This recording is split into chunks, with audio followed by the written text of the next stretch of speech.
고난은 반드시 흔적을 남깁니다. 깊은 고통의 시간을 지나온 사람에게는 좀처럼 지워지지 않는 자국이 남습니다. 그런데 우리는 문득 이런 질문을 던지게 됩니다.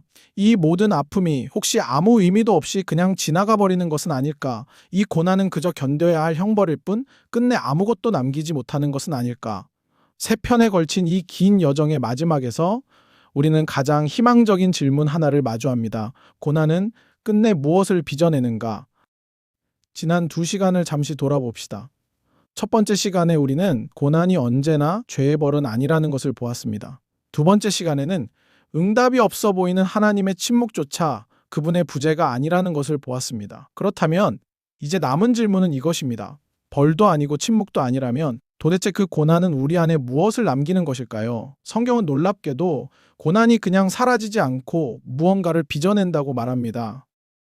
사도 바울은 이렇게 말합니다. 환난은 인내를, 인내는 연단을, 연단은 소망을 이룬다고. 보십시오. 고난은 결코 한자리에 머무는 것이 아니라 마치 사슬처럼 다음 단계로 이어집니다. 견디는 힘인 인내를 낳고 그 인내는 우리를 단단하게 다듬는 연단이 되며 그 연단은 마침내 흔들리지 않는 소망을 빚어냅니다. 고난은 그 자체로 끝나지 않습니다. 그것은 무언가를 향해 자라가는 과정입니다. 이 과정을 한 걸음씩 따라가 봅시다. 시작은 환난입니다. 누구도 원하지 않고 피하고만 싶은 고통이지요. 그러나 그 환난을 통과하는 동안 우리 안에는 견디는 힘인 인내가 생겨납니다. 그 인내가 쌓이면 어떤 풍파에도 쉽게 무너지지 않도록 단단하게 다듬어지는 연단에 이릅니다. 그리고 그 연단의 끝에서 환경에 흔들리지 않는 깊은 소망이 자라납니다. 고난은 이렇게 우리를 한 걸음씩 더 단단한 사람으로 빚어갑니다. 자연은 이 진리를 곳곳에서 보여줍니다. 금을 떠올려 보십시오. 금은 뜨거운 불 속에 들어가야만 비로소 불순물이 걷히고 순도 높은 순금이 됩니다. 진주는 또 어떻습니까? 진주는 조개 안에 들어온 날카로운 이물질, 그 상처를 오랜 시간 감싸고 또 감싸는 동안 영롱하게 맺힙니다. 질그릇 역시 뜨거운 가마의 불을 견뎌낸 것만이 단단하고 쓸모있는 그릇이 됩니다. 상처와 시련 없이 빚어지는 보석은 어디에도 없습니다. 한 가지 비유를 더 떠올려 봅시다. 나비는 좁은 고치를 뚫고 나오기 위해 온 힘을 다해 몸부림칩니다. 그 모습이 너무 안쓰러워 누군가 고치를 살짝 잘라 길을 열어준다면 어떻게 될까요? 놀랍게도 그렇게 나온 나비는 영영 날지 못합니다.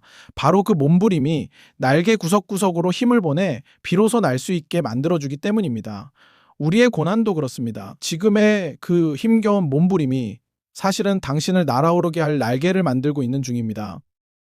베드로 사도 역시 같은 이야기를 합니다. 우리 믿음의 확실함은 불로 연단하여도 결국 없어지고 말 금보다 훨씬 더 귀하다고 말입니다. 세상의 금은 아무리 순수해도 언젠가는 사라지지만 고난의 불을 통과하며 단단해진 믿음은 영원히 남습니다. 그러니 지금 당신이 지나는 그 뜨거운 불은 당신을 태워 없애려는 불이 아닙니다. 오히려 당신 안에 가장 귀한 것을 더욱 순수하게 드러내려는 연단의 불입니다. 고난은 또 하나의 귀한 선물을 남깁니다. 바로 다른 사람을 위로할 수 있는 능력입니다. 사도 바울은 하나님이 우리를 위로하시는 이유가 우리로 하여금 같은 고난 중에 있는 이들을 위로하게 하시려는 것이라고 말했습니다.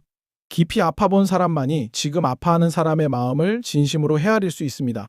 당신이 흘린 눈물은 그냥 마르지 않습니다. 언젠가 같은 자리에서 울고 있는 누군가에게 가장 따뜻한 위로가 되어 돌아옵니다. 성경은 이것을 분명히 약속합니다. 하나님은 우리의 모든 환난 중에 우리를 위로하시고 우리로 하여금 그 받은 위로로서 환난당하는 다른 이들을 위로하게 하신다고. 그러니 당신의 고난은 당신 한 사람에게서 끝나지 않습니다. 그것은 위로가 되어 흐르고 또 흘러 수많은 사람에게로 번져갑니다. 가장 깊은 상처를 통과한 사람이 가장 깊이 누군가를 끌어안을 수 있는 사람이 됩니다. 그리고 바울은 한 걸음 더 나아가 놀라운 비교를 합니다. 지금 우리가 받는 고난은 장차 우리에게 나타날 영광과는 감히 비교할 수조차 없다는 것입니다. 그는 지금의 고난을 잠시 받는 가벼운 것이라 불렀고 장차의 영광을 영원하고 지극히 큰 것이라 불렀습니다. 고난의 한가운데서는 이 말이 잘 믿기지 않을 수 있습니다. 그러나 모든 것이 끝난 그날 우리는 비로소 알게 될 것입니다. 그 무거워 보이던 고난이 사실은 얼마나 가벼운 것이었는지를. 고린도후서는 이렇게 노래합니다. 우리가 잠시 받는 환난에 경한 것이 지극히 크고 영원한 영광에 중한 것을 우리에게 이루게 한다고. 다시 한번 들어보십시오. 고난이 영광을 이룬다고 말합니다. 우리의 고난은 그냥 버려지는 것이 아니라 영원한 영광을 빚어내는 재료가 됩니다. 헛되이 흘린 눈물은 단 한 방울도 없습니다. 그 모든 것이 그날의 영광을 위해 차곡차곡 쌓이고 있습니다. 시편 기자는 이렇게 노래합니다. 눈물을 흘리며 씨를 뿌리는 자는 반드시 기쁨으로 거두리로다. 지금 당신이 흘리는 그 눈물은 그냥 땅에 떨어져 사라지는 것이 아닙니다. 그것은 마치 씨앗처럼 땅에 심기고 있습니다. 울며 뿌린 그 씨앗은 때가 되면 반드시 싹이 트고 자라 언젠가 당신은 기쁨의 단을 한아름 안고 돌아오게 될 것입니다. 눈물의 씨앗은 결코 헛되이 버려지지 않습니다.